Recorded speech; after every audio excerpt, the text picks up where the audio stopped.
السلام علیکم ورحمۃ اللہ۔ استقبال ہے آپ کا تفسیر نور میں۔ آج سورہ نساء کی 30 نمبر آیت، 30ویں آیت ملاحظہ فرمائیں۔ بسم اللہ الرحمن الرحیم ومن يفعل ذلك عدوانا وظلما فسوف نصليه نارا وكان ذلك على الله يسيرا۔ اور جو ایسا اقدام حدود سے تجاوز اور ظلم کے عنوان سے کرے گا، ہم عنقریب اسے جہنم میں ڈال دیں گے، اور اللہ کے لیے یہ کام بہت آسان ہے۔ گزشتہ دو آیتوں میں دو باتوں سے روکا گیا ہے۔ گزشتہ آیت میں اگر دیکھیں تو دو نہیں آئی ہے پروردگار کی طرف سے، دو لا آیا ہے، ایک لا تاکلو ہے، ایک لا تقتلو ہے، کہ ناحق طریقے سے مال کھانے سے، ربا اور سودخواری کرنے سے، جوئے اور قمار بازی سے، ظلم کر کے یتیموں کا مال بے ایمانی سے کھانے سے، ان سب سے روکا گیا کہ نہ کھاؤ، محنت کر کے کھاؤ، کما کر کھاؤ، حلال کمائی کھاؤ، اپنے ہاتھوں کی کمائی کھاؤ، جسم کو تھکا کے کھٹا کے محنت کر کے کھاؤ۔ ناحق طریقے سے کھانے کو منع کیا گیا ہے، اور اسی طرح خودکشی نہ کرو اور نہ ہی کسی دوسرے کا قتل کرو، خوریزی نہ کرو۔ ایک لا تاکلو، دوسرے لا تقتلو۔ اب دونوں نہیں کے بعد اس آیت میں کہا جا رہا ہے جو بھی ایسا کرے گا، یعنی لوگوں کے مال پر ہاتھ صاف کرے گا یا قتل اور خون ریزی برپا کرے گا، تو بہت جلد ہی ہم اسے جہنم میں ڈال دیں گے، اور اللہ کے لیے کام بہت آسان ہے۔ جو بھی ظلم اور ستم کے ساتھ ہمارے حکم کو نہیں مانے گا، عدوان اور ظلم دو لفظ آیا اس آیت میں، ان میں فرق یہ ہو سکتا ہے کہ عدوان دوسروں پر ظلم کرنے کو کہا گیا ہے، کہ دوسروں کے حق کو چھیننا، دوسروں پر ظلم نہ کرو، اسے عدوان کہا گیا ہے، اور ظلم یعنی خود پر ظلم کرنا، اپنے آپ کو تکلیف دینا۔ ایسے انسان کو جہنم کی بھڑکتی آگ میں، عظیم آگ میں ڈال دیں گے۔ نصلی ہے، یہ جو سلیا ہے، توجہ کریں ایک نقطے کی طرف، اگر صاد اور لام کے بعد واو آئے، سلوا آئے، تو اس کا مطلب ہوتا ہے رحمت الہی میں داخل ہونا، پروردگار کی رحمتوں میں داخل ہونا۔ اولئک علیہم صلوات من ربہم، یعنی وہ لوگ ایسے ہیں کہ جن پر پروردگار کی جانب سے رحمتیں ہیں، درود و سلام، صلوات جو کہتے ہیں ہم، یہ صاد لام واو ہے، صلوا ہے۔ لیکن اگر صاد اور لام کے بعد یا آ جائے، یہ آ جائے، سلیا آ جائے اگر، تو سلیا کا مطلب ہوتا ہے دوزخ کی طرف پہنچانا، جہنم میں ڈال دینا۔ سلیا کا مطلب ہوتا ہے، جو یہاں پر نصلیہ آیا ہے، اس کا مطلب یہی ہے کہ ہم اسے جہنم کی آگ میں ڈال دیں گے۔ کیا مطلب؟ یعنی جو بھی ہماری رحمتوں، یعنی ہماری نہیں پر توجہ نہیں کرے گا، جو بھی لا تقتلو اور لا تاکلو پہ توجہ نہیں کرے گا، حرام لقمہ کھائے گا، قتل کرے گا، تو اس کو جہنم میں ہم ڈال دیں گے۔ وَكَانَ ذَلِكَ عَلَى اللَّهِ يَسِيرًا، اور یہ کام اللہ کے لیے بہت آسان ہے۔ فرزند رسول حضرت امام جعفر صادق علیہ السلام نے فرمایا کہ جو انسان خودکشی کرتا ہے، جو جان بوجھ کر خود کو ہلاکت اور نابودی کی طرف لے جاتا ہے، خودکشی کرتا ہے، وہ ہمیشہ ہمیشہ کے لیے جہنم میں رہے گا۔ خلود یعنی ہمیشہ کے لیے جہنم میں رہے گا۔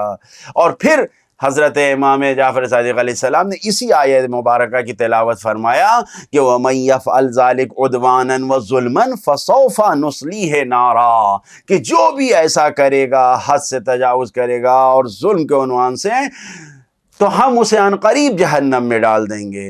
لا تقتلو کے بعد یہ حکم ہے، لہٰذا خودکشی حرام ہے، اور خودکشی کرنے والا ہمیشہ جہنم میں رہے گا، امام نے فرمایا ہے۔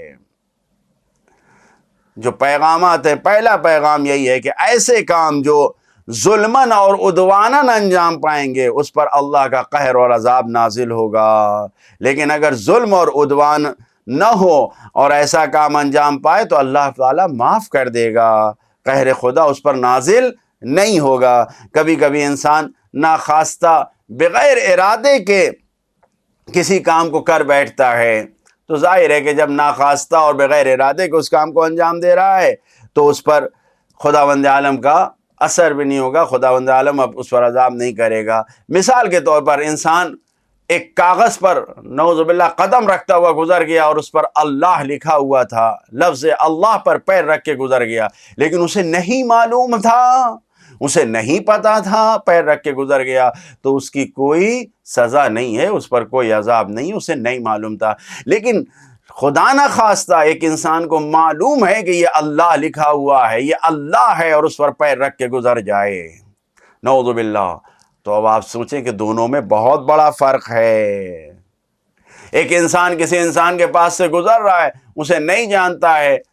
ہم اپنے معاشرے و سماج میں اگر دیکھیں، ہم نہیں جانتے کہ یہ ہمارا دینی بھائی ہے یا نہیں، ہم نہیں پہچانتے، ہم اس کے پاس سے گزر گئے، سلام نہیں کیا، کوئی بات نہیں، کوئی حرج نہیں ہے۔ لیکن ایک انسان ہے کہ جسے جانتا ہے، پہچانتا ہے، لیکن دشمنی رکھتا ہے، کینہ رکھتا ہے، اس کینے کی وجہ سے اس کو سلام نہیں کر رہا ہے، تو دونوں میں فرق ہو گیا، دونوں کام میں فرق ہو گیا۔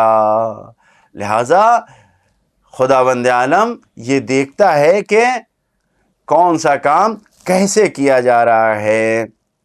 یقیناً دوسرا پیغام یہی ہے کہ پہلے پیغام میں آپ نے سمجھ لیا یہ بات کہ اگر جان بوجھ کے انسان کوئی کام کر رہا ہے تو اس پر عذاب ہے، گناہ میں عذاب ہے، اور اگر نہیں انجانے میں کیا ہے تو پھر عذاب نہیں ہے۔ اور دوسرا پیغام یہ ہے کہ عمل سے ہٹ کر نیت کی اہمیت ہوتی ہے۔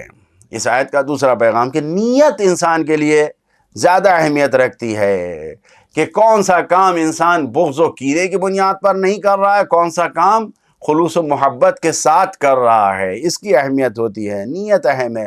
دریا میں انسان غوطے لگاتا رہے، صبح سے شام تک غوطے لگاتا رہے، لیکن اگر وہ غسل کی نیت نہیں کرے گا تو اس کا غسل ثابت نہیں ہوگا۔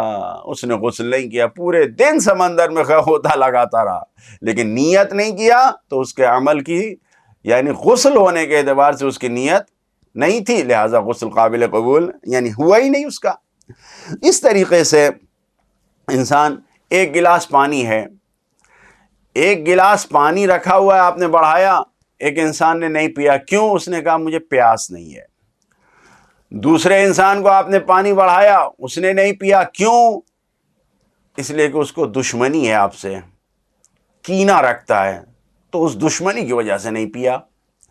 تیسرے انسان کے آپ نے پانی بڑھایا، اس نے نہیں پیا، یہ کہتے ہوئے بھائی تم کیوں نہیں پی رہے ہو؟ کہا وہ انسان جو سامنے کھڑا ہوا ہے، وہ چوتھا آدمی، وہ زیادہ شدید پیاسا ہے، اور اس کو اگر پانی نہیں ملا تو عجب نہیں کہ اس کی سانس اکھڑ جائے، لہٰذا اس کو دے دیا جائے۔ تو اب اس تینوں انسان میں کس کا عمل اہمیت رکھتا ہے؟ جس کی نیت کسی کی جان بچانا ہے، جس نے پانی کو نہیں پیا دوسرے کی جان بچانے کے لیے، اس کے عمل کی اہمیت ہے، اس کی نیت کی اہمیت ہے۔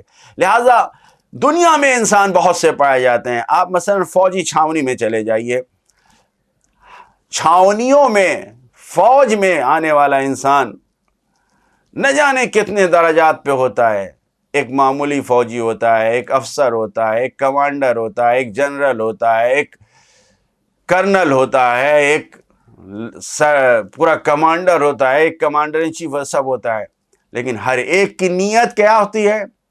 کسی کی نیت دنیا طلبی ہوتی ہے، کسی کی نیت خدا کی بندوں کی خدمت کرنا ہوتا ہے، کوئی صرف اور صرف اللہ کو راضی کرنے کے لیے۔ یونیورسٹیوں میں پڑھ رہا ہے انسان، حوضوں میں پڑھ رہا ہے انسان، مدرسوں میں پڑھ رہا ہے، ہر انسان کی نیت کیا ہوتی ہے؟ ایک انسان پڑھ رہا ہے دنیا کمانے کے لیے، ایک انسان پڑھ رہا ہے معاشرے و قوم کی خدمت کرنے کے لیے، ایک انسان پڑھ رہا ہے اللہ کو راضی کرنے کے لیے، کہ جب پڑھ لکھ لے گا تو دولت کمائے گا، پڑھ لکھ لے گا تو لوگوں کی خدمت کرے گا، پڑھ لکھ لے گا تو اللہ کے لیے دین کی خدمت کرے گا۔ ہر انسان کی نیت پہ ڈیپینڈ کرتا ہے، سارے اعمال نیت کے اوپر ہیں، موقوف ہیں۔ اس آیت میں یہ اہم پیغام دیا جا رہا ہے کہ زندگی کا دار و مدار نیت پر ہے، یعنی اللہ کی طرف سے ملنے والے ثواب یا انعام یا جو بھی سزا ہے یا جو بھی قہر الہی ہے، یہ سب نیت پر موقوف ہے، نیت کے مطابق ہے۔ لہذا عملی زندگی میں بھی جس کی نیت اچھی ہوگی اس کی زندگی اچھی ہوگی، جس کی نیت خراب ہوگی اس کی زندگی برباد ہوگی۔ خدا سے دعا کرتے ہیں کہ خدایا ہماری نیتوں میں خلوص عطا فرما اور ہمیں نیک نیتی کے ساتھ اعمال کو انجام دینے والے بندوں میں قرار دے۔ والسلام علیکم ورحمۃ اللہ وبرکاتہ۔